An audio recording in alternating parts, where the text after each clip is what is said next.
And now I welcome the next three guests of Poetica. Please welcome with me Cecilia, Vicuña, Jan Yun, and Ayn Bailey. Thank you.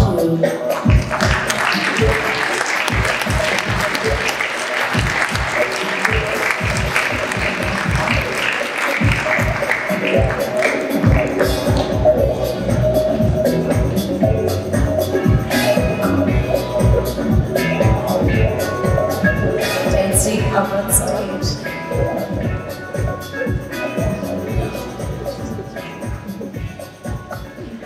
Thank you. Welcome. Die erste Autorin dieser Runde ist Cecilia Vicuña. Als ich Cecilia Vicuña das erste Mal traf, da war ich gleich mit ihr verwickelt. Denn beim Literaturfestival Audiatur in Bergen 2014, wo ich eingeladen war, da hatte sie singend und rezitierend durch das Publikum lange Wollfäden gezogen und uns so alle zusammen in eine atmende Kipo-Skulptur verwandelt. Es war wunderbar.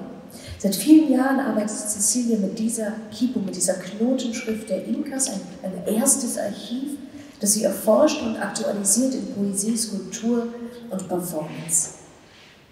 Das sind also, ihr Werk ist quasi eine dreidimensionale Poesie. Gerade wurde sie ausgezeichnet mit dem Goldenen Löwen der Biennale in Venedig für ihr Lebenswerk. Und im Mai eröffnet eine Solo-Ausstellung im Guggenheim in New York, wo sie die letzten 40 Jahre gelebt hat. Diese Ausstellung beschäftigt sich mit Themen Erinnerung, Sprache, Wissenschaft und indigener Spiritualität, alles Themen, die auch immer in ihrer Dichtung seit Jahren eine Rolle spielen. Seit den 70er Jahren beschäftigt sie sich auch mit dezidiert klimapolitischen Fragen, kritisiert die Privatisierung der Wasserressourcen in Chile, Zerstörung der Artenvielfalt, neoliberale Ausbeutung und Umweltverschmutzung, kurz Patriarchy und Capitalism. Ihre poetische Arbeit ist nicht nur wortwörtlich verflochten mit den anderen künstlerischen Arbeiten, sondern auch Sprachen mischt sie, verpflichtet sie, spanische, englische, indigene Sprachen.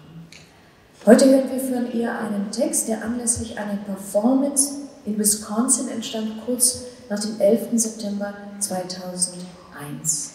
Und es ist bezeichnend für ihre Poetik, dass sie die großen Gesten scheut und einer kleinen nahen Erinnerung den Bezug zum aktuellen Geschehen herstellt. Thank you very much, Cecilia, for coming. Please.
Before beginning, my thoughts go to the people of Ukraine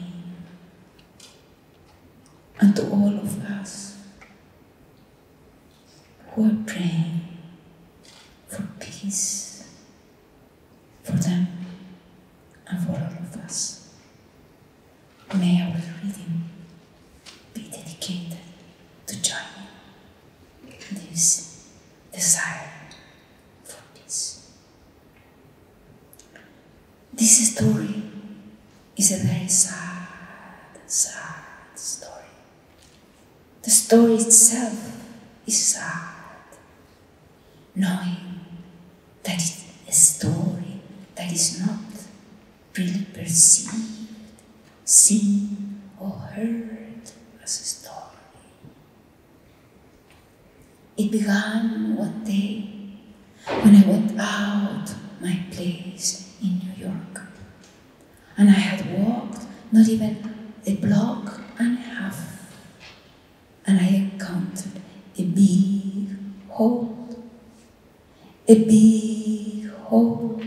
in the street that had been covered hastily, in a rush, and I felt something had happened there.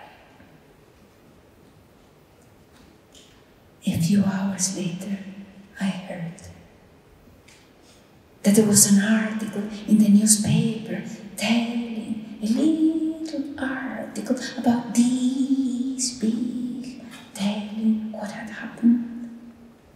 And it was the story of an Ecuadorian migrant, worker who was digging a hole for Con Edison, the electricity company. It was digging, and suddenly he felt very tired, and he took a little nap at the end of the hole, and one of his co-workers came with his huge machine with tons of gravel, and nobody took notice of the little migrant walker sleeping inside the hole, and threw all the gravel on top of him. Nobody noticed that he had been gone. None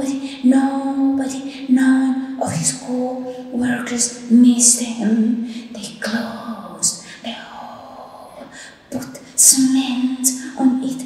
Night came, and he was missed at home by his brother, and his brother came to the workplace next day and said, "Where is my brother Luis? My brother Luis? Your brother Luis? Who are you talking about?" Nobody even remembered him. And this is very telling. This is the true story, because this is like our position, the position of the little dark ones. Nobody even notices whether we are or we are not there. And this man, the brother, insisted he is here in this hole. He is here in this hole.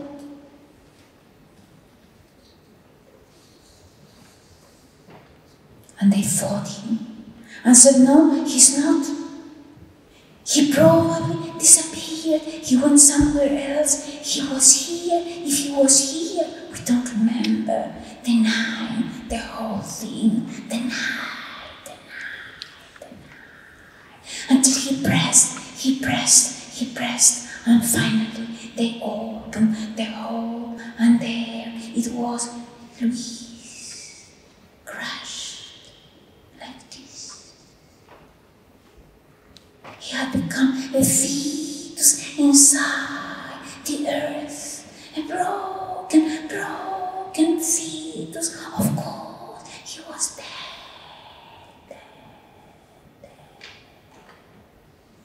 So this poem is a memory of Luis Gomez. Es gone, pero yo olvido, sueño malherido, el enterrado vivo, el hombre deshecho, de mundo en el ruido, tocado un degno discorre l'amore, ma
Dies ist eine sehr traurige Geschichte und ein paar Straßen von mir zu Hause weg, eigentlich bloß 1,5 Blocks entfernt, hat sich diese Geschichte tatsächlich zugetragen. Ein ecuadorianischer Migrant, ein Wanderarbeiter grub eine Grube für die Con Edison Stromwerke. Und anscheinend war er sehr müde und machte ein Nickerchen am Ende der Grube. Und einer seiner Kollegen kam mit diesem riesigen Gerät, mit tonnenweise Schutt, und niemand hatte den kleinen Gastarbeiter bemerkt, der dort unten schlief, und man schüttete den ganzen Schutt auf ihn drauf. Niemand merkte, dass er fehlte. Niemand, keiner seiner Kollegen, vermisste ihn. Sie füllten die Grube, verschlossen sie mit Zement. Es wurde Abend und zu Hause wurde er von seinem Bruder vermisst. Und sein Bruder ging zur Baustelle und sagte: Wo ist mein Bruder Luis? Dein Bruder Luis, man erinnerte sich nicht einmal an ihn. Und das ist sehr bezeichnend, denn das ist so unsere Lage. Die Lage der kleinen, dunkelhäutigen Leute. Man bemerkt nicht einmal, ob wir da sind oder ob wir nicht da sind. Und dieser Mann, der Bruder, beharrte darauf. Er ist hier in der Grube. Und man widersprach ihm heftig und sagte: Nein, nein, da ist er nicht. Wahrscheinlich ist er abgehauen. Er ist woanders hingegangen. Falls er hier war, erinnern wir uns nicht.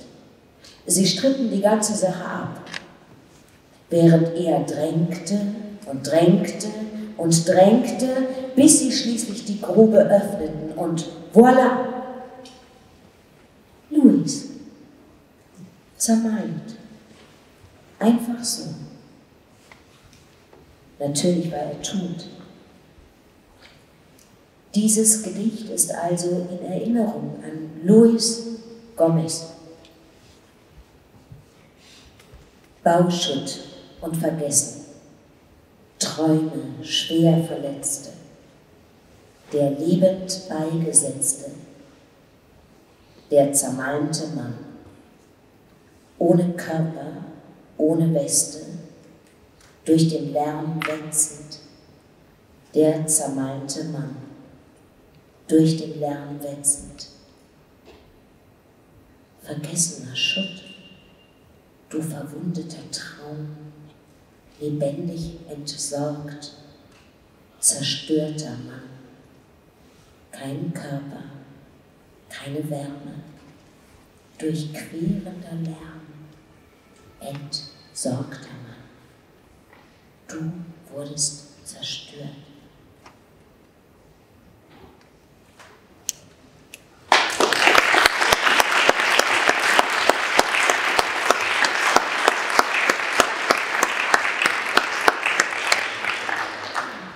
Cecilia, hi. Thank you. First of all, congratulations again to the Golden Lion in Venice. It's so wonderful, and we're so happy, and it's so deserved. And you said that when you accepted the prize, you also accepted it in the name of indigenous people, indigenous cultures whose work you shared. And I think it seems also it's a prize for Luis Gomez in a way, the invisible man. It's such a moving text, and it's so moving to hear it again. Because the text in a way becomes, well, I want to say a tombstone, but it's more beautiful than a tombstone because you're singing it. So it's kind of archiving this man, and he has a name. It's his individuality, he has a name. You create an archive for him in this poetry. Would you say that's true?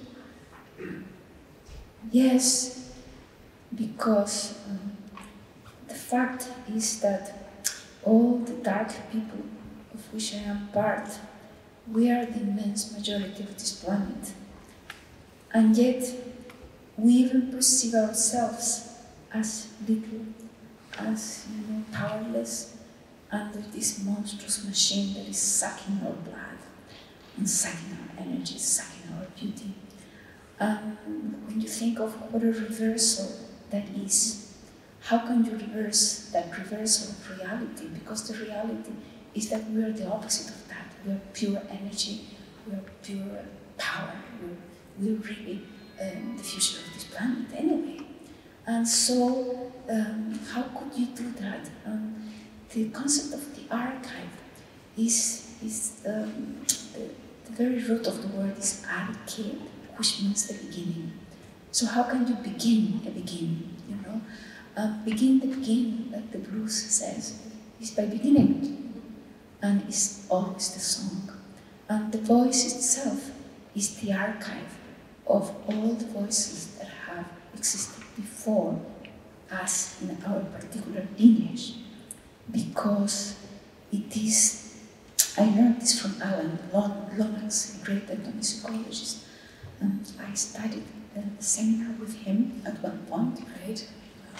And he said something that really struck me, that generation after generation of people who intone in a particular way escapes the inside of the mouth.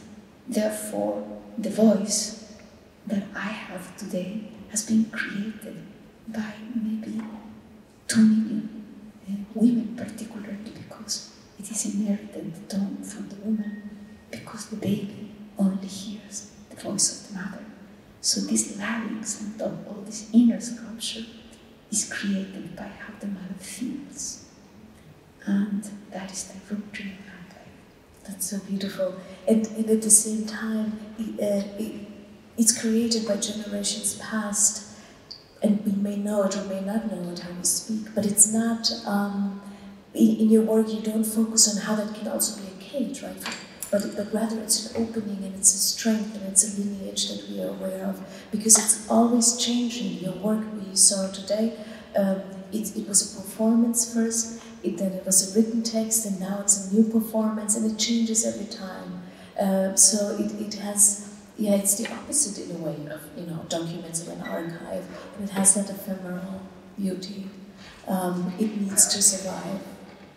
I want to ask one more question about the kipu, because you mentioned the origin, archive, the etymology of the word is origin. And if I remember correctly, your first kipu installation, Kipu Mapocho, was named after a river, but it also, you called it the kipu, let me read it, el kipu que no recuerda nada, the kipu that doesn't remember, which is surprised me so much, because you do this restorative work, you bring the kipu into your work, and then that one has no memory.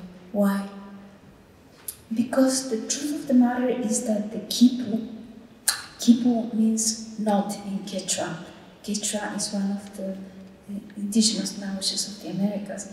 And as far as we know, kipu was created 5,000 years ago. But it was in wide use for 2,000 years before the Spaniards came. And the Spaniards in the beginning paid no attention to it. They thought it was just a bunch of chords. And then when people started to show up in court with these chords, with notes, which represented the communal ownership of the land, then they banned it, destroyed it. And so the kipu was completely disappeared, or so called, or so it appeared, for 500 years. Until in the 60s, two artists one in Peru, the poet Jorge Eduardo Hilson, and me in Santiago, without knowing about each other, began transforming the quipu, bringing it back to life. But the quipu that I brought back to life was a quipu that had been robbed of its memory. The memory had been erased by force, by violence, by conquest, by colonization. So it was a quipu aware of not having memory, but instead having the desire for memory. So it was an act of strength, but an act also of a desire for a different future. Thank you. Yeah, that's beautiful. The desire for memory, desire for archive, I think is something that connects a lot of the poets who are here today. And we're so glad that you're here. Thank you, Cecilia.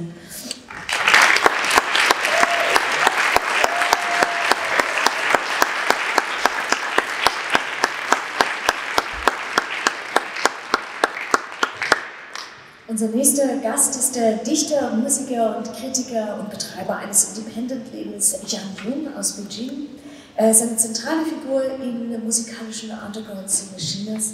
Er vermischt die Grenzen zwischen künstlerischen Genres, das werden wir auch im Laufe dieser Poetica öfter erleben, arbeitet an improvisierter Musik und experimenteller Musik unter Verwendung von Lyrik, aber auch von Feedbacks, Field Recordings, Stimme, Sound und Umgebung. Er war 2017 Gast des Berliner Künstlerprogramms DAD und damals konnte man auch etwas erleben, wie er sozusagen im Raum improvisiert mit dem Living Room Tour Project, wo er zu Menschen nach Hause gegangen ist und mit dem, was vorhanden war, Musik und Poesie kreiert hat. Seine Gedichte sind oft mit Kalenderdaten beschrieben, die haben also sozusagen dieses Archiv der Gegenwart. Er ist ein Chronist surrealer oder manchmal hyperrealer Gleichzeitigkeiten. Wenn das Datum dieses Kalendereintrags auch den Zeitpunkt eines historischen wichtigen Jahrestags berührt, wie das, was wir heute hören werden, dann sind die aufgezeichneten Nebensächlichkeiten zugleich das Archiv einer Abwesenheit von Menschen, von Worten oder von einer Sprache, die untersagt wurde. Jan Jung hat einmal gesagt, dass in China heute entweder alle Gedichte politisch sind oder es gibt keine politischen Gedichte. Gedichte zu schreiben ist an sich ein politischer Akt. Wir werden heute ein paar Gedichte hören, eine deutsche Übersetzung von Lea Schneider, die in der Anthologie China-Box Neue Lyrik aus der Volksrepublik erschienen sind und auch in dem Kleingedichtband Internationaler Tag der Reparatur. Thank you so much, Jan. Take it away.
Juni.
1. Wenn es keine Worte gibt, wie soll ich dann dieses Jahr das Massaker beginnen? Unter der brutheißen Klimaanlage sitzen 100 Studenten in einem Zug, der Beijing verlässt. 2.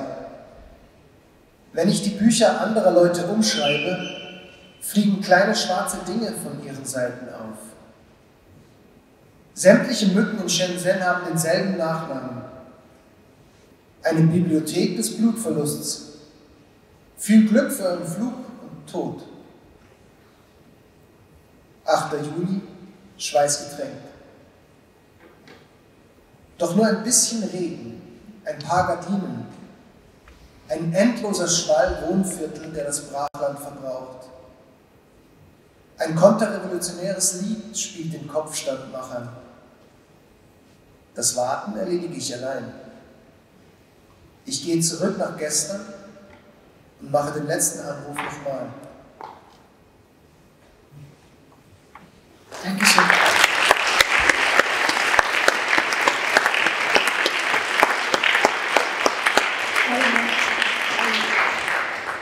It was an amazing performance, and it kind of answered my first question, but I will still ask it. My first question was, I found a quote by you that you once said, "I wish I was a piece of field recording." And my question was, what do you mean by that? But we kind of just saw it in a way, but maybe you could still talk about what the field recording meant. Actually, because I have too many things I want to say, I want to express, and I think I should be quiet. I should listen more. So I wish I'm a piece of field recording, not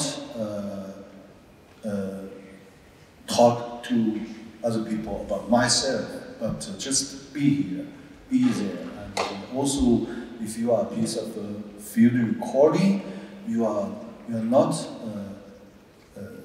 totally natural thing. I want people seeing me as a product of reception or of understanding from everybody, from himself. It's kind of strange. Yes. No, I understand. It's also about decentering, right? Away from you, decenter, focus on other things, sort of look at the world more communal. And I was wondering also if that's why maybe your poems sort of register all these small details and have diary entries as if, I mean, the word field recording comes from music, you're a musician, but it seems that you also applied it to poetry, that the poems sort of work as field recording. Have you thought of them as field recording, is that true? It could be, it could be. I mean, in poetry and also in music, I always try to see myself from outside. I mean, I don't mean another me, but I try to understand myself as something not that solid. I mean, sometimes I'm laughing at myself, or I'm watching, oh, this guy, he's performing now. He's doing some strange or stupid thing now. So, I mean, in this sense, poetry could be field recording through me as a recorder. I'm recording from the environment, and also I'm recording something, this environment. Both are environment. I mean, even my reaction, my emotion, my thought, they are also a part of the environment. In this poem that we heard about the 5th of June, the environment is a political setting in a way. The students are on the train out of it, not protesting, and it ends, and then the mosquitoes appear, and then it ends with this incredible line, the library, now I have to translate it to English, Bibliothek des Blutverlusts, the library of the loss of blood, which is mosquito related, but it really is not mosquito related, and it seems that that's a way where you sort of write with censorship about other things, or sort of try to write as a field recording, because there's things that can't be recorded. Am I reading too much into that poem? First at all, before writing this poem, I really killed one mosquito. That's true. Bloodshed. Then while I write it, of course there are some sensors in my mind. I think, of course, I can write anything if I don't have to publish it. I can write now, but I think, okay, but this is already a part of my mind. That's how comes this sentence as I'm killing the words.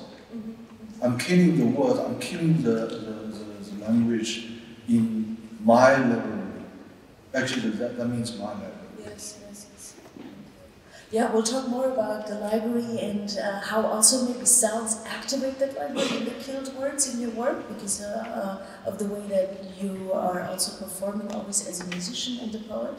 And we will talk more about that on Friday when we hear you perform again. I look forward to that. Thank you. Thank you very much.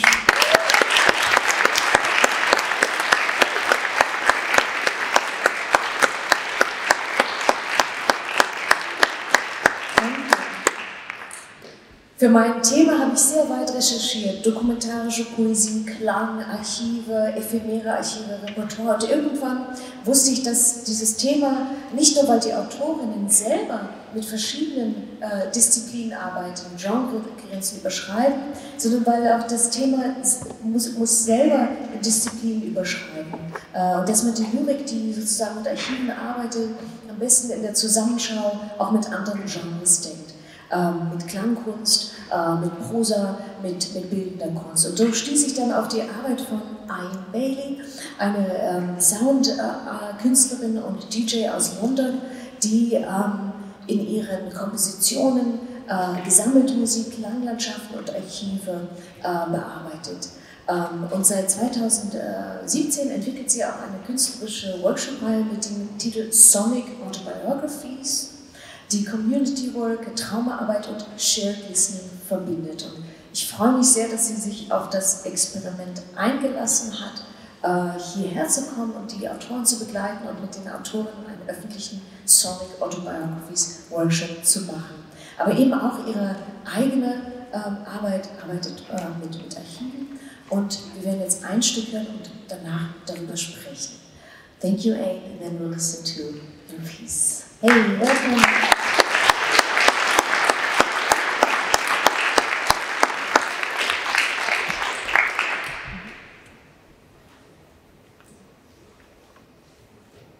Sad and downcast, agitated and miserable, very downcast, sullen and morose, depressed, teary and stolid, dull, vacant, maniacal, bright, wild, vacant, downcast, lowering, furtive and suspicious, excited and startled, loquacious and restless, wretched and woebegone, wild, ignorant and rambling, wild and excited, negative, vacant and lost, furtive, dull and vacant, wild, sad, excited and wild, rejected, funny and agitated, wild and raving, agitated and distressed, agitated, sad, dull and heavy, tearful, wild and excited, sad and lustful, sad, anxious, stupid, suspicious, agitated and distressed, heavy and sluggish, dull and stupid, dull, heavy and vacant, sad and wistful, furtive, dull and heavy and staring, sad and dejected, furtive and suspicious, comatose, dejected and sad, haggard and anxious, heavy and stupid, haggard and vacant, sad, imbecile, vacant, aliens, probably anxious, vacant and sad, furtive and suspicious, vacant, morose, sullen, furtive, sad, wistful, sad, suspicious, staring, haggard and curled downcast, dull and sad and sorrowful, wild, furtive and suspicious, haggard and anxious, vacant, sad, terrified and haggard, vacant, very sad, sad and dejected, vacant, sad, wild, vacant, downcast, wild and excited, sad, sullen and very sad, bright and cheerful, morose and sullen, confused, heavy and dull, sullen and wild and excited, heavy and stolid, sad and careworn, wild, suspicious and furtive, wild and excited and cheerful, furtive, vacant, extremely downcast, sad, agitated and distressed, wild and excited, melancholic and tearful, dejected and sad, heavy and weak-minded, suspicious, agitated, sad, heavy and vacant, excited, dejected, sad, maniacal, down, stupid, wild and excited, vacant, morose, vacant, sullen and morose, heavy, haggard and sad, suspicious, wild and excited, wild, sad, disturbed and agitated, stolid and indifferent, stupid, dazed and confused, excited, sad and sorrowful, fixed and staring, sad, stupid and dull, excited, demented, emotional.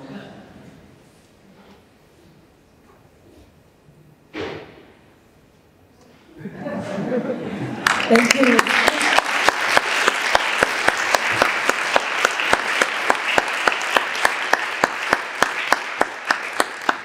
So the piece, the composition was called Furtive and Suspicious. I'm just going to give a rough translation of German, lauernd, lauernd und verdächtig. I know that this work relates to an archive. Can you tell us something about when this piece was made and what's its relation to archive? So I was invited when I invited a friend to make a commission for the Wellcome Collection in London, who are like this medical, scientific kind of institution, and they have a series of plays, and the one that we were commissioned for was called Feeling Emotional. And my friend Lee Ingleton and I discussed what we might do, and then we learned that they had recently digitised some asylum casebooks, like from like the 1800s and the early 1900s. And so we started looking at those. But in the meantime of doing that research, I learned about the research of Dr. Caroline Bressie, who has specifically looked at black people in the asylum system in London, which led me to the archives at the London Metropolitan Archive. And so basically, and she has some names and people that she mentioned, so I basically went looking for them. But then what I found, like literally reading like the casebooks, like these old artifacts, that for every patient that was on entry, their emotional state was listed. So you had furtive, you had suspicious, you had loquacious and downtrodden and sullen and all of this. And so I took 2 casebooks, I recorded all of the emotional states from, I don't know how many people that was, probably a few hundred, and then that's the piece that you heard. Yeah. And how did you develop the final the piece that we just heard? Because when I heard it, now it makes sense. I had the feeling I was hearing sort of the visual equivalent of columns, right? Yeah. And now that makes sense that you say that they were actually a casebook. Did it take a while for you to arrive at the form that it has now? Did it take a while? The form, for you to arrive at the form which it has now, the piece? I mean, I think I knew that when I was listing and writing all of the words, I knew that I was then going to go and record them and then go and edit a lot. But also I knew it could only be about 4 minutes long, so it had to be lots of layers. And I quite like the idea of like all these people kind of somehow being represented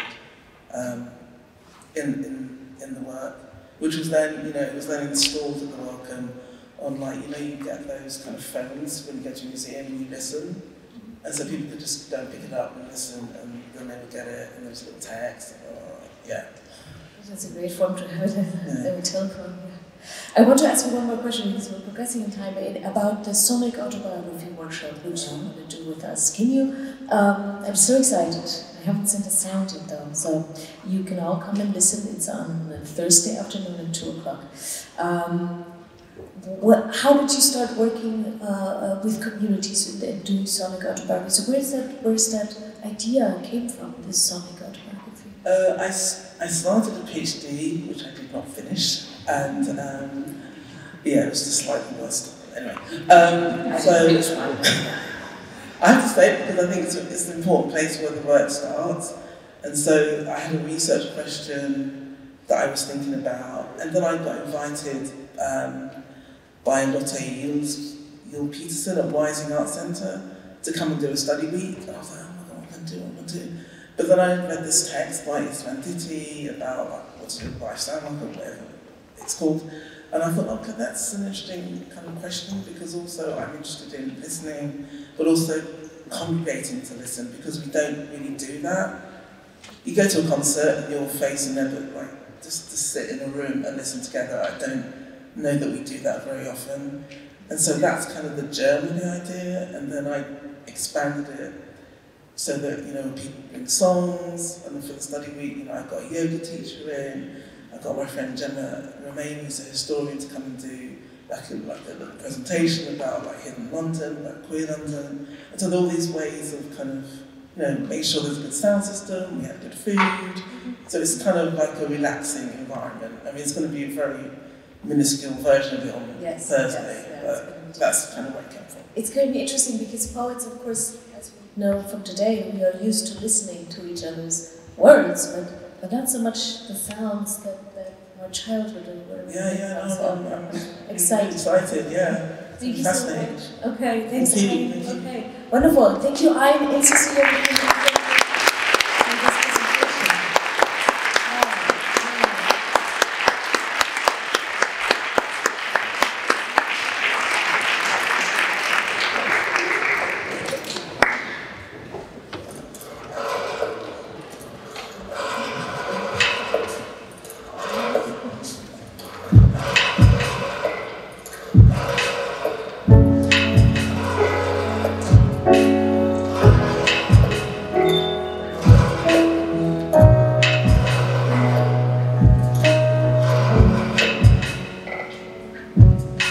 Standing with you on my back and you're smoking, pale face and the cold winter breeze. I bet you wonder, no time for joking, dawn is breaking. I'm asking you what was the deepest dive you've ever done, realizing that I'll never be the one, all my hopes and fears under. A black coat pulls me up from above, waiting all day for you to call me, and on the place of long nesting doves, and someone stop me from falling. Your arms are soaked in honey, vanishing upon the grey I've stuck my one. Scare the valiant crows away and watch them dancing without you.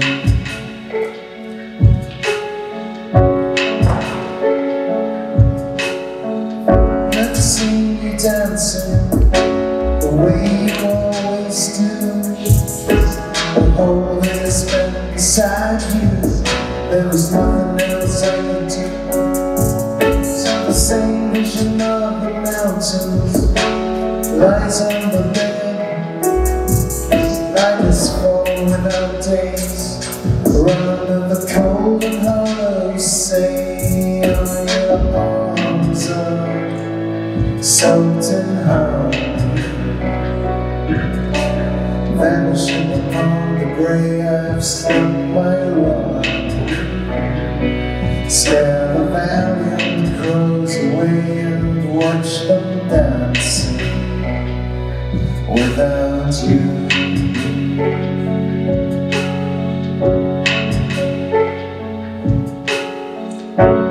Counting hours, losing numbers, painted lips I'll never kill. The sky ain't blue, the sea ain't green, the summer in between. Your silent eyes, a shattered dream, the summer in between.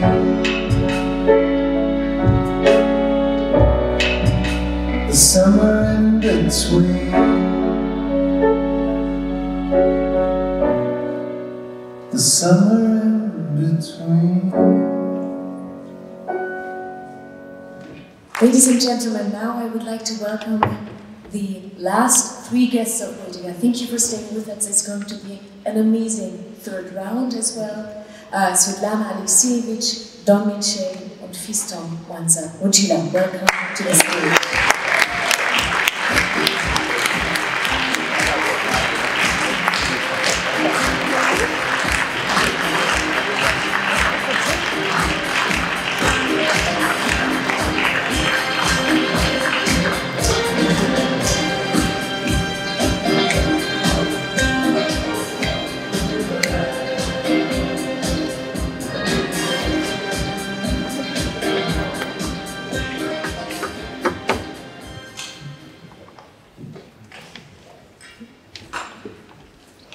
Ein neuer Ton, ein neues Genre kommt in die Welt, wenn sich das, was der Fall ist, nicht mehr in der vertrauten, alten Sprache sagen lässt. So Karl Schlögel 2013 in seiner Laudatio auf die Friedenspreisträgerin und spätere Nobelpreisträgerin Swetlana Alexijewitsch. Das neue Genre war der dokumentarische Roman oder Roman in Stimmen, Der Krieg hat kein weibliches Gesicht.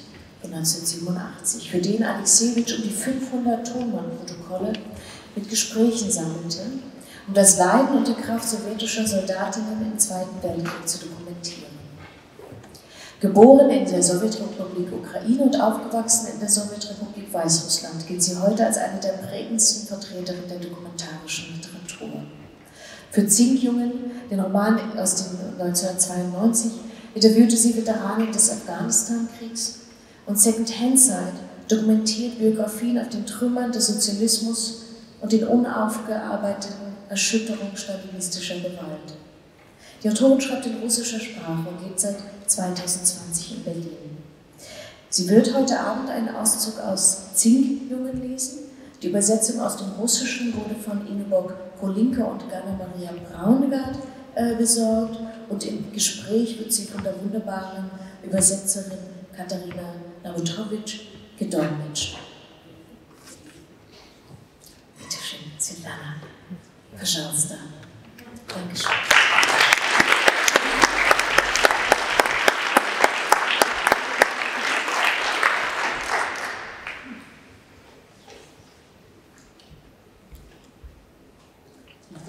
Сентября видела бой, 3 солдата убиты. Вечером все ужинали, о бое и о мертвых не вспоминали, хотя они лежали где-то рядом. Право человека не убивать, не учиться убивать, оно ни в одной конституции не записано. Война – мир, а не событие. Все здесь другое. И пейзаж, и человек, и слова. Запоминается театральная часть войны. Разворачивается танк, звучат команды, светящиеся пути пуль в темноте. Думать о смерти, как думать о будущем. Что-то происходит со временем, когда думаешь о смерти и видишь ее рядом. Рядом со страхом смерти притягательна смерть. Ничего не надо придумывать. Отрывки великих книг всюду, в каждом. В рассказах нередко поражает агрессивная наивность наших мальчиков, недавних советских десятиклассников. А я хочу от них добиться диалога человека с человеком в себе. А все-таки, на каком языке мы говорим с собой, с другими? Мне нравится язык разговорной речи. Он ничем не обременен, выпущен на волю, все гуляет и празднует. Синтаксис, интонация, акценты, и восстанавливается в точности чувства. Я слежу за чувством, а не за событием. Как развивались наши чувства, а не события. Может быть, то, что я делаю, похоже на работу историка. Но я историк бесследного. Что происходит с большими событиями? Они перекочевывают в историю. А вот маленькие, но главное для маленького человека, исчезают бесследно. Сегодня один мальчик из-за своей хрупкости и болезненного вида, мало похожий на солдата, рассказывал, как непривычно и в то же время азартно убивать вместе, и как страшно расстреливать. 20. September. Ich habe ein Gefecht gesehen. 3 Soldaten wurden getötet. Am Abend saßen alle beim Essen, doch sie redeten nicht vom Gefecht und nicht von den Toten, obwohl sie ganz in der Nähe lagen. Das Recht des Menschen, nicht zu töten, nicht töten zu lernen, das steht in keiner Verfassung. Und dennoch, in welcher Sprache reden wir mit uns selbst, mit anderen? Ich mag die mündliche Sprache, sie ist unbelastet, entfesselt. Alles schweift frei herum, Syntax, Intonation, Akzente. Und das Gefühl wird genau wiedergegeben. Ich beobachte das Gefühl, nicht das Ereignis. Wie sich unsere Gefühle entwickeln, nicht die Ereignisse. Vielleicht ähnelt das, was ich tue, der Arbeit eines Historikers. Aber ich bin eine Historikerin des Spurlosen. Was geschieht mit großen Ereignissen? Sie gehen in die Geschichte ein, die kleinen aber, die jedoch für den kleinen Menschen die wichtigsten sind, verschwinden spurlos. Heute erzählte mir ein Junge, er wirkte so zart und kränklich, dass er kaum wie ein Soldat aussah, wie ungewohnt und zugleich aufregend es sei, gemeinsam zu töten. Und wie schrecklich, jemanden zu erschießen. Wird das etwa von Historikern festgehalten? Unbeirrt arbeite ich von Buch zu Buch an ein und derselben Aufgabe, die Geschichte auf den Menschen herunterzubrechen. Ich dachte, es sei unmöglich im Krieg ein Buch über den Krieg zu schreiben, wegen der vielen Hemmnisse, Mitleid, Hass, körperlicher Schmerz, Freundschaft. Ein Brief von zu Hause, der den unbändigen Willen zum Leben weckt. Sie erzählen mir, sie bemühten sich beim Töten nicht einmal einem Kamel in die Augen zu sehen. Hier gibt es keine Atheisten und alle sind abergläubisch. Mir wird vorgeworfen, besonders von den Offizieren, seltener von den Soldaten, ich selbst hätte ja nie geschossen und sei noch nie beschossen worden. Wie könne ich da über den Krieg schreiben? Aber vielleicht ist es ja gerade gut, dass ich nie geschossen habe. Wo ist der Mensch, dem allein der Gedanke an den Krieg Leiden verursacht? Ich finde ihn nicht. Doch gestern lag neben dem Stabsquartier ein unbekannter, toter Vogel. Und seltsam, die Soldaten schauten ihn an, versuchten zu erraten, zu welcher Art er gehörte, bedauerten ihn. 21. September. Irgendwo weit weg feuert ein Grad Raketen ab. Das ist selbst auf die Entfernung schaurig. Nach den großen Kriegen des 20. Jahrhunderts und den vielen Toten braucht man andere ethische und metaphysische Positionen, um über die modernen, kleinen Kriege wie dene in Afghanistan zu schreiben. Man muss das Kleine, Persönliche und Einzelne abrufen. Den einzelnen Menschen, der für irgendwen der Einzige ist. Nicht das Verhältnis des Staates zu ihm, sondern wer er für seine Mutter ist, für seine Frau, für sein Kind. Wie können wir uns die normale Sichtweise wieder aneignen? Mich interessiert auch der Körper, der menschliche Körper als Bindeglied zwischen Natur und Geschichte, zwischen Animalischem und Sprache. Alle physischen Einzelheiten sind wichtig, wie die Sonne das Blut verändert, der Mensch vor dem Tod. Das Leben an sich ist unglaublich künstlerisch und, wie grausam das auch klingen mag, besonders das menschliche Leiden, die dunkle Seite der Kunst. 23. September. Ich bin im Hubschrauber mitgeflogen. Von oben sah ich hunderte für alle Fälle bereitstehende Zinksärge. In der Sonne funkelten sie schön und grausig. Wenn man etwas derartigem begegnet, denkt man sofort, die Literatur erstickt in ihren eigenen Grenzen. Durch Kopieren und Fakten kann man nur das Sichtbare ausdrücken, aber wer braucht einen minutiösen Bericht über die Ereignisse? Nötig ist etwas anderes. Festgehaltene Augenblicke aus dem Leben herausgegriffen. 25. September. Ich werde als freier Mensch von hier heimkehren. Ich war es nicht, bis ich gesehen habe, was wir hier tun. Ich war ängstlich und einsam. Wenn ich heimkehre, werde ich in kein einziges Militärmuseum mehr gehen.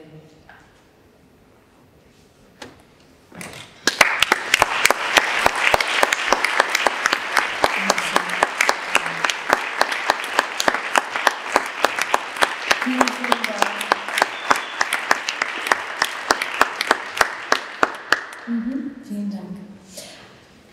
Wir halten uns kurz, wir sind schon am Ende des Abends angelangt und haben morgen ganz viel Zeit, in dem Gespräch mit Swetlana und Katharina ins Werk einzusteigen. Aber ich habe zwei Fragen.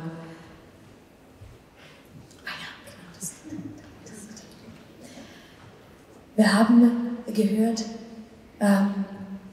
von den Zingsern, die wir heute wieder sehen. Und ich habe eigentlich gehört, Sie wollten ein Buch über die Liebe schreiben, schon seit langer Zeit. Aber der Krieg kommt Ihnen immer wieder dazwischen. Und das kommt immer wieder und unterbricht Ihre Arbeit. Wie gehen Sie damit um? Мы только что слышали о цинковых гробах, и как-то странно я слышала, что на самом деле вы хотели написать книгу о любви. Но оказывается, война заново и заново нападает на вашу жизнь. Как вы с этим обходитесь?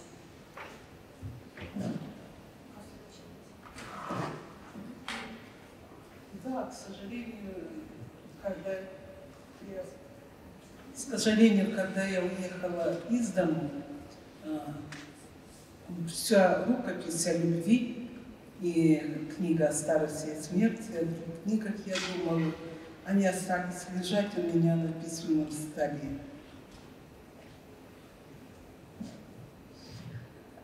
Also, die Manuskripte über die Liebe sind bei mir einfach jetzt auf dem Schreibtisch liegen geblieben. Я боялась брать рукописи с собой, тем более, что опасения были, потому что меня около часа не пускали пройти через границу. Das heißt, ich habe die Manuskripte bei mir zu Hause auf dem Schreibtisch liegen gelassen, als ich meine Heimat verlassen habe, weil ich das Gefühl hatte, sie nicht mit durch die Kontrollen bringen zu können. И это были очень тяжелые дни, когда ты в чужой стране, хотя я очень благодарна Германии, она меня красиво приняла, но сердце-то было дома, тем более, что нам тогда казалось, что победа близко, что мы все-таки победим. Das waren für mich sehr, sehr schwierige Tage, obwohl ich Deutschland unendlich dafür dankbar bin, hier sein zu können und hier einen Ort gefunden zu haben, jetzt seit 2 Jahren schon. Und trotzdem war es ein Gefühl mit sehr schwerem Herzen, das Zuhause zu verlassen, einfach weil auch die Hoffnung da war, dass wir vielleicht doch etwas erreichen könnten, siegen könnten. Но события стали развиваться с бешеной скоростью, и мы видим, кончилась эта война в Украине. Und dann haben die Ereignisse sich aber beschleunigt mit wahnwitziger Geschwindigkeit. Die Freiheitsbewegung in Belarus wurde niedergeschlagen und wir sind jetzt inmitten des Kriegs in der Ukraine. И моя страна полна военных танков. Mein Heimatland ist voll von Panzern. И я поняла, что я опять должна писать о войне. И я начала писать книгу о революции, а потом началась война, и вторая часть книги, которую я сейчас пишу, это книга о войне в Украине. Ja, und dann hat sie verstanden, dass sie doch über die aktuellen Ereignisse etwas schreiben möchte und hat angefangen, über die Revolution in Belarus zu schreiben. So, also erster Teil Revolution, und als es dann losging in der Ukraine mit dem Angriffskrieg, da war ihr klar, dass wir einen zweiten Teil geben mussten, einen Teil über den Krieg. Я имела неосторожность сказать, что красный человек кончился, да, но он живет и заливает кровью. Leider war ich so unvorsichtig, in Secondhand-Zeit festzuschreiben, dass der rote Mensch, also der von der Sowjetunion geprägte Mensch, der Homo Sovieticus, dass es den roten Menschen nicht mehr gibt, der aufhört zu existieren. Das hat sich leider als falsch erwiesen. Das Imperium wird leider so schnell nicht verschwinden. Und es ist ganz wichtig, Ihr Buch zu studieren, meine ich, Ihre Schriften zu studieren, um zu verstehen, warum es weitergeht und um dem auch entgegenzuwirken.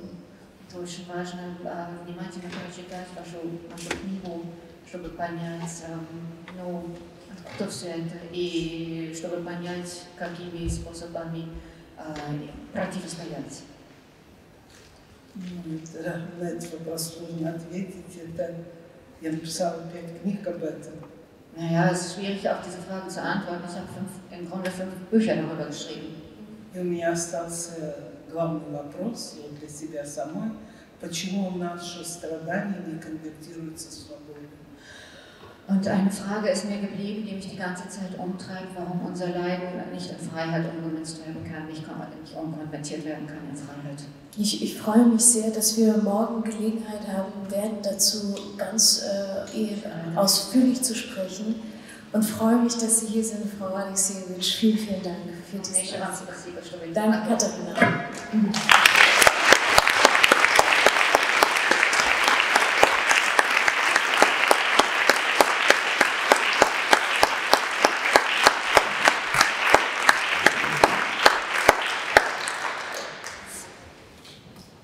Im Werk der amerikanisch-koreanischen Autorin Choi gehen wir jetzt in eine andere Region. Wir gehen in die Region Nord- und Südkorea und ganz speziell in die DMZ, in die demilitarisierte Zone zwischen beiden Ländern. Chois Werk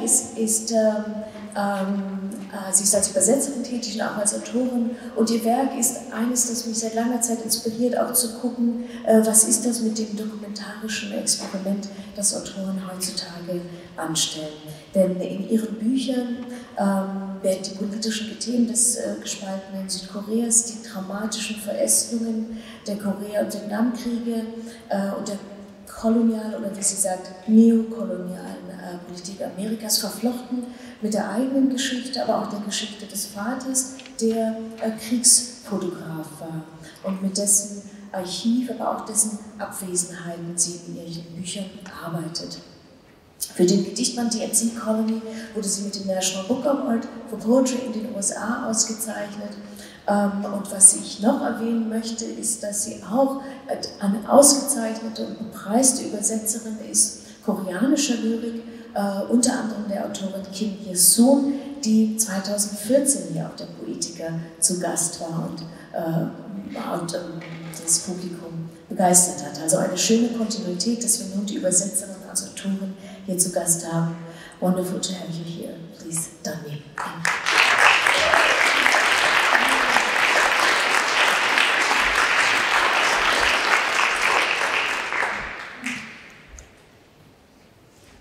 I grew up in South Korea during the US-backed military dictatorship. I was born a year after General Park Chung-hee led a military coup and came into power. My father filmed the day of martial law declaration in front of Seoul City Hall. Back then, he worked as a freelance photojournalist for UPI. The saluting Lieutenant General is one of Park's collaborators. The man in the background below the window, holding a small camera in front of his face, is most likely a police or intelligence officer. My father is at the bottom left, holding his film camera. After the parade, my father was briefly taken into the building where he stood face to face with Park. My father said that he was not afraid. He said he wasn't afraid of Syngman Rhee, the previous dictatorial president, either. He wasn't afraid of anything then, he said. Instead, he complained to Park about the censorship of the news. That day, his film made out of Gimpo Airport to Tokyo, and his news footage appeared worldwide. Because I was an infant, I have no memory of this infamous day, except through my father's memory. Memories, memory. Memories, child. My memory lives inside my father's camera, the site where my memory was born, where my retina and my father's overlap. When I was old enough, I always accompanied my mother to the airport to greet my father, who returned home every 3 to 5 months from Vietnam. Overlapping memory always longs for return, the return of a memory.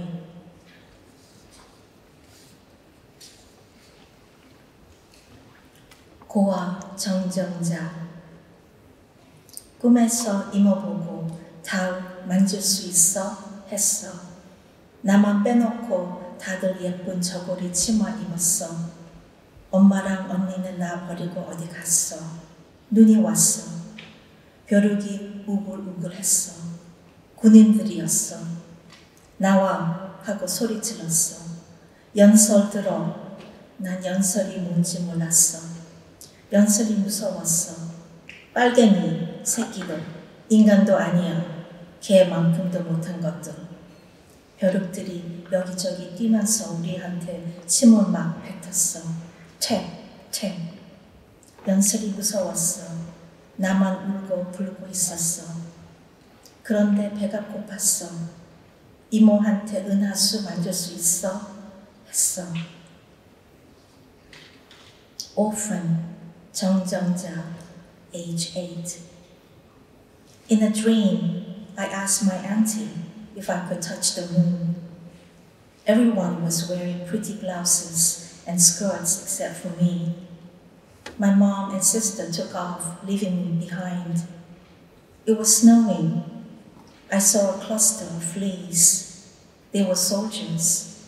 They yelled, "Come out, listen to our speech." I didn't know what speech was. Speech was scary. Commies, bastards, not even human, not better than dogs. The fleas scattered, then began spitting at us. Rat-a-tat-tat, rat-a-tat-tat. Speech was scary. I was the only one wailing in my dream. Then I was hungry. I asked my auntie if I could touch the Milky Way.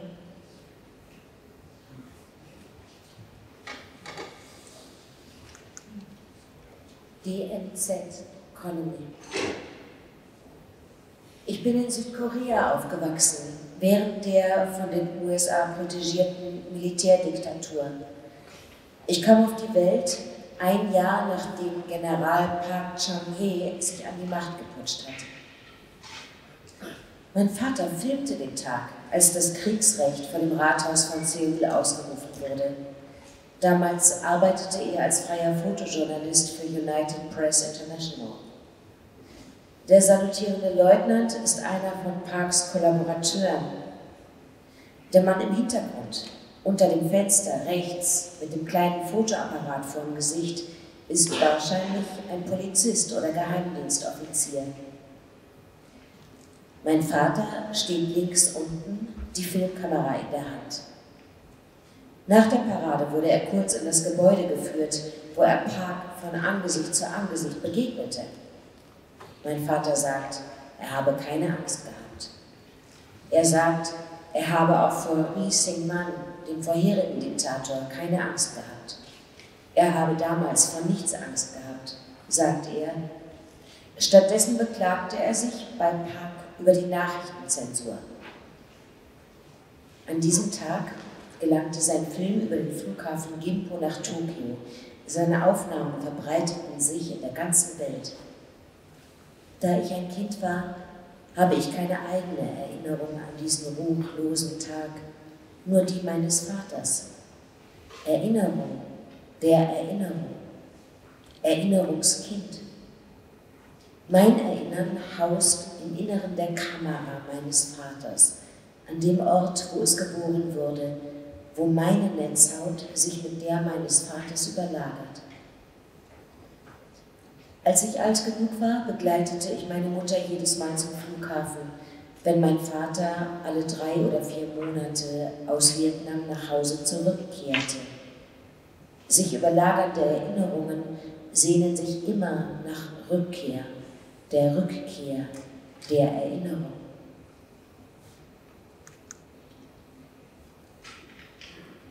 Weise Jong-Jong-ja, 8 Jahre.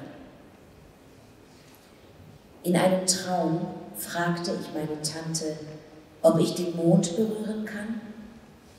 Alle außer mir trugen schöne Röcke und Blusen. Meine Mutter und meine Schwester liefen los, ließen mich zurück. Es schneite. Ich sah einen Schwarm Flöhe. Es waren Soldaten. Sie riefen, kommt heraus, hört unsere Ansprache. Ich wusste nicht, was Ansprache war. Ansprache war schaurig. Kommis, Bastards, keine Menschen, nicht besser als Hunde. Die Flöhe zerstreuten sich, dann spuckten sie uns an. Ratatatat, ratatatat. Ansprache war schaurig. In meinem Traum war ich die Einzige, die weinte. Dann war ich hungrig. Ich fragte meine Tante, ob ich die Milchstraße berühren kann. Dankeschön. Vielen Dank.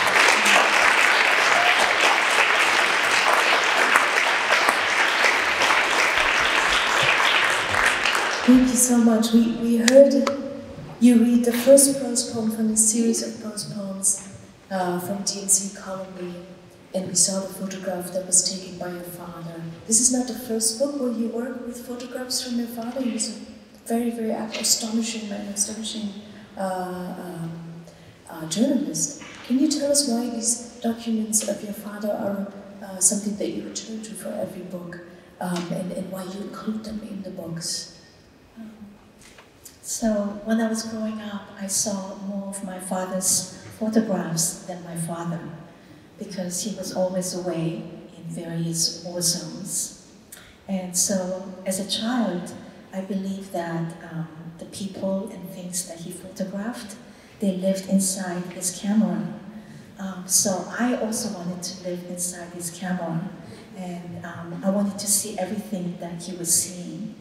But as a child, I didn't know what he was really seeing. I didn't know that he was seeing so much of death and war and military violence. So for me, my father's photographs is like incorporating his language, and his photographs are sites of excavations for me. I'm excavating not only my father's memory, but the memory, world's memory actually, because what he saw were all these conflicts around the world. So his personal memory is always intertwined with the collective memory. By using his photographs in my poetry, I'm basically enacting my wish of my childhood. It's also a sort of a post-memory writing, but then a speculative memory writing in a way. And we also have another question about the second text, which we heard, Orphan, from an Orphan series in the book, because that text is also an example of other sort of research or documentary methods you use in your books. And we will hear more about that on Thursday.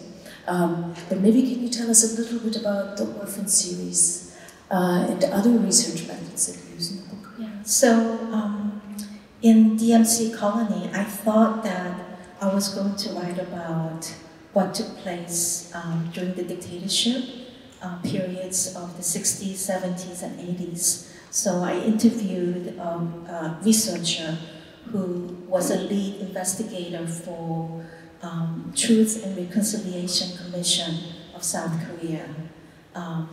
Then she started to tell me what she uncovered, one of the cases that she worked on and what she uncovered.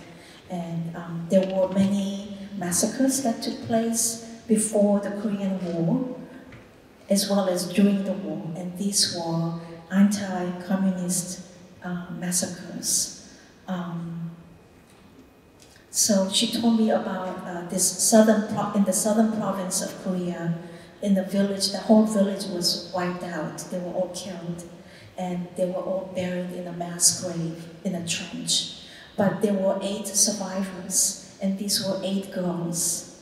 Now, of course, they are in their 80s, 90s, and a few of them have already passed away. So she told me about what these women told her. These stories were so intense that I couldn't go back and listen to that interview that I recorded. It took me 2 years to go back to it and to be able to listen to it. And I didn't really know how to use this material. but I got to see a very interesting installation of a Russian artist, Ilya Kabakov, and that his work really inspired me, and it gave me an idea that I could pretend to be these 8 orphans. So that's how I got to write the Orphan series. Beautiful. That's also another example of how sort of not only the poets that we hear at this Poetica are researchers, but also how their work is transgressive and sort of translational, because you translate these stories, but also reaching out into other forms of art. Thank you so much. I look forward to hearing more of that work. And thank you for the translation. Thank you. Oh, yes.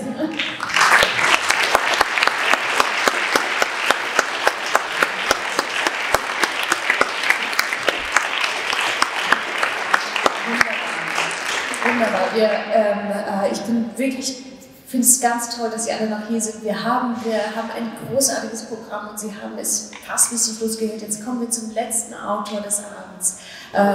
Fiston, Mwanza, Mujila, ein Romancier und Lyriker und Theaterautor, der in Graz lebt, aber im Kongo geboren wurde und von dort nicht nur einen Rhythmus mitgebracht hat, sondern auch den Fluss, den Kongo-Fluss, über den wir hören werden, zumindest sein mentales und körperliches Abbild. Fistons Debütroman ist vielleicht am bekanntesten, Tram 83, wurde in viele Sprachen übersetzt, für den Man Booker International Preis nominiert und für die deutsche Übersetzung erhielt er zusammen mit seinen Übersetzerinnen Katharina Meyer und Lena Müller den internationalen Literaturpreis der Haus der Kultur der Welt. Wir hören heute einen Ausschnitt aus dem Gedichtband Les fleuves dans le ventre, Entschuldigung, mein Französisch ist nicht so gut, der Fluss im Bauch, erschien in einer wunderschönen bilingualen Ausgabe, die Sie auch auf dem Büchertisch hoffentlich finden, von Ludwig Heitinger. Es ist ein Langgedicht, das in vielen nummerierten Einträgen den Kongo-Fluss in den Körper als widersprüchliche Quelle von Leben, Kraft und Community besingt, aber auch als Grabstätte, vielleicht als Archivstätte kolonialer und postkolonialer Zerstörung. Und jetzt freue ich mich auf diesen letzten Vortrag. Fiston. Dankeschön.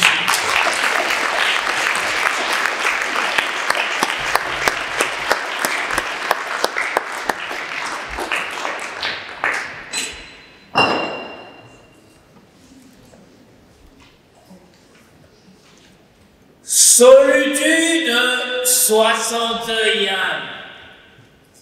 Dans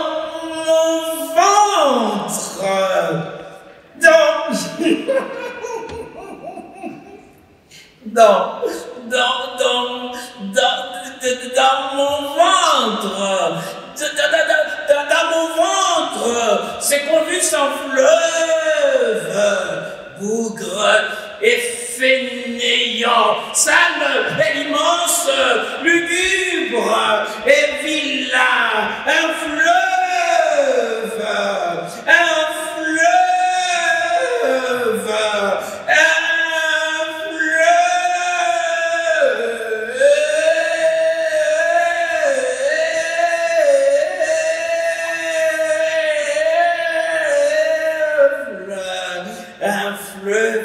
un fleuve en état avancé de dysenterie.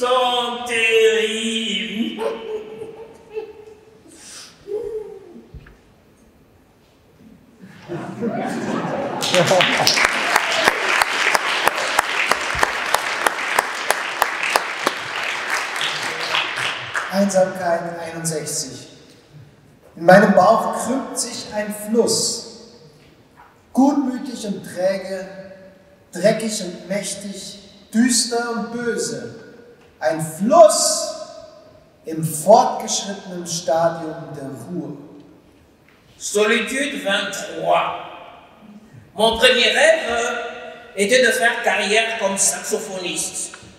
Mon dernier rêve, devenir un fleuve, le Congo ou le Niger, qu'importe, et passer calmement mes journées, loin de ce guerre que vous exportez et de ces famines qui font de vous de Père Noël intemporel et autres bons samaritains. Le